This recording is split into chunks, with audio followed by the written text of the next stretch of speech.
Allez, vous découvrez maintenant la une du quotidien critique de ce lundi 4 mars 2019. Vous le voyez, c'est Idi qui auront le gentleman agreement en félicitant le président élu. Il s'agit évidemment du président Macky Sall. Je vous parlais également du patrimoine foncier de l'hôtel des Almadies. Critique nous informe que ce patrimoine est morcelé et revendu. Nous restons à la une de critique parce que le sujet est intéressant et cela célèbre aussi la femme. C'est le FESPACO avec les poulains d'argent et de bronze au FESPACO. C'est donc Angèle Diabang et Radiatou Sow qui crèvent l'écran à Ouaga. On en reparle dans un instant dans la chronique de Ndéaïdedia. Sud Quotidien maintenant sur la régularité et la transparence de la présidentielle. La Sénat donne sa caution. Et nous passons à la une du quotidien. Le quotidien avec la première sortie du président de la République après sa réélection. Macky pense local, écrit le quotidien. Le quotidien à sa une, il demande à Beno Bokayakar de Rufisque de garder son unité jusqu'aux élections.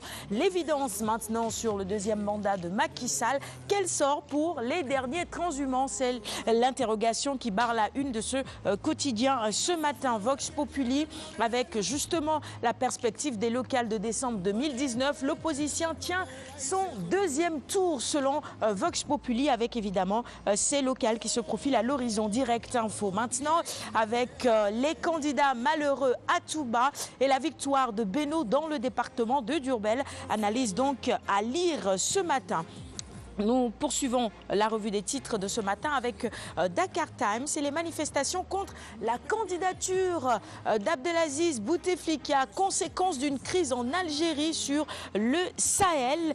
C'est donc une analyse intéressante à lire ce matin sur ce qui se passe actuellement en Algérie. Rappelez tout simplement que le président Abdelaziz Bouteflika est également candidat à sa... C'est ça.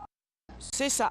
Oui, et ça fait polémique en tout cas en Alti pour dénoncer cela. Affaire à suivre. Stade maintenant, quotidien spécialisé en sport avec le Barça qui s'envole avec les ultimes espoirs du Real.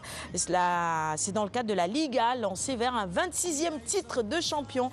Le Barça est plutôt bien parti. Et ces chiffres également pour décrire Kylian Mbappé aujourd'hui, le jeune qui étoffe sa palette d'attaquants, 76 matchs et 50 buts, 28 passes décisives. Décidément, ce jeune Kylian Mbappé, il fait des merveilles. N'oubliez pas qu'il joue en Ligue 1. Tu connais le niveau du championnat français. C'est pas fameux. Mais Alioune Badara. Mais il a fait quand même de belles choses en Coupe du Monde aussi. On peut lui concéder cela. Vous savez, la Coupe du Monde, c'est 6 à 7 matchs, je crois bien. Oui, mais bon, il y en a qui sont passés à la trappe. Mais ça ressemble tout de même les meilleures équipes. Je sais qu'il a beaucoup de talent, mais il gagnerait à aller dans un championnat majeur. Pour peut-être demain compétir. Ceux qui jouent les championnats majeurs étaient à la Coupe du Monde, non? Avec leurs différentes équipes nationales. Je dis que ceux qui ont participé à la Coupe du Monde jouent dans les meilleurs championnats au monde, non? Messi, avec leurs équipes nationales. Mais dans quelles équipes évolue-t-il? Ça dépend aussi des partenaires et autres. Il n'y a même pas photo en termes de talent entre Messi et Kylian Mbappé. Mbappé, quand même, il a de l'avenir. Mais il n'y a même pas photo. Et pourtant, Messi a fait une pâle Coupe du Monde. Donc, souvent, c'est sur des détails qu'on gagne le mondial. Est-ce qu'on est suffisamment bien entouré, même si on est la star de son équipe?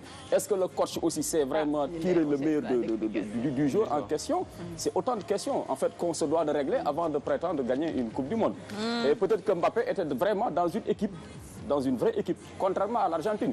Parce que l'équipe de France, en vérité, n'a pas crevé l'écran, mais de par son bloc, de par son homogénéité, cette équipe-là a pu gagner le mondial. Mais ça ne fait pas d'elle la meilleure équipe du monde. Bon.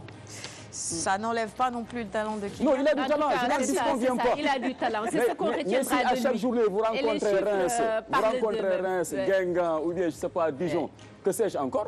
Ben écoutez, ce n'est pas des foudres de guerre. En tout cas, alors, moi, je vais bien voir ce jour-là en Prime League. Que ça soit avec Defar Ersan ou avec... On va finir.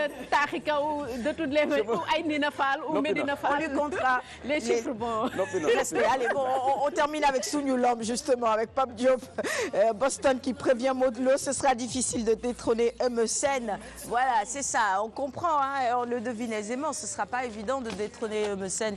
Il va falloir se bagarrer. Et c'est tout pour la revue des titres de ce matin. Merci à tous de l'avoir suivi. Passons maintenant à la chronique sport avec Kumba. C'est pour vous, hein. Madame Touré, vous pouvez garder.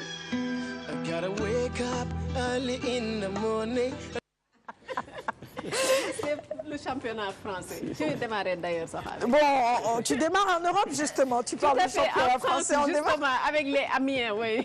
À défaut de démarrer avec Defar Ersan ou Aïnina Fall. Il me fait rire ça.